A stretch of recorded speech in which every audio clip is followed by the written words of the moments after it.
News 28 मराठीमध्ये आपले स्वागत आहे। आजच्या मोठ्या बातम्यांबद्दल बोलूया। केळवत पोलिसांची धडक कारवाई, 8 लाखांहून अधिक किमतीचा प्रतिबंधित तंबाखू व पान मसाला जप्त।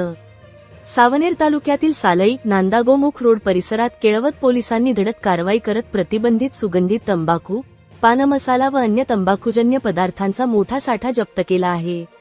या कारवाईत एका चारचाकी वाहनासह एकूण 8,08,890 रुपयांचा मुद्देमाल हस्तगत करण्यात आला असून या कारवाईमुळे गुटखा तस्करांचे धाबे दणाणले आहेत। महाराष्ट्र शासनाने सुगंधित तंबाखू, गुटखा, पान मसाला व तत्सम पदार्थांच्या उत्पादन, साठा, विक्री आणि वितरणावर बंदी घातलेली आहे। या पार्श्वभूमीवर मिळालेल्या गोपनीय माहितीच्या आधारे केळवत पोलिसांनी सापळा रचून ही कारवाई केली। दिनांक जून 23 रोजी दुपारी सुमारे 2 वाजताच्या सुमारास सालई नांदागोमुख रोडवर संशयित वाहनाची तपासणी करण्यात आली। तपासणी दरम्यान वाहनातून मोठ्या प्रमाणात प्रतिबंधित सुगंधित तंबाखू, पान मसाला आणि इतर साहित्य आढळून आले। यामध्ये विविध ब्रँडचे तंबाखूजन्य पदार्थ तसेच टोयोटा इनोव्हा वाहन जप्त करण्यात आले।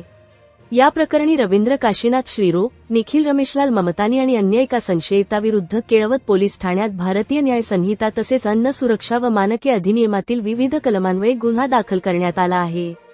ही कारवाई नागपूर ग्रामीणचे अप्पर पोलीस अधीक्षक अनिल मस्के आणि उपविभागीय पोलीस अधिकारी DYSP सागर खर्डे यांच्या मार्गदर्शनाखाली पार पडली।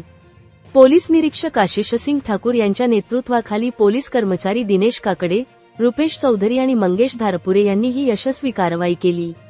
प्रतिबंधित तंबाखू व पानमसाल्याच्या अवैध व्यापाराविरोधात केळवत पोलिसांनी केलेली ही कारवाई महत्त्वपूर्ण मानली जात असून या प्रकरणाचा पुढील तपास केळवत पोलीस करीत आहेत।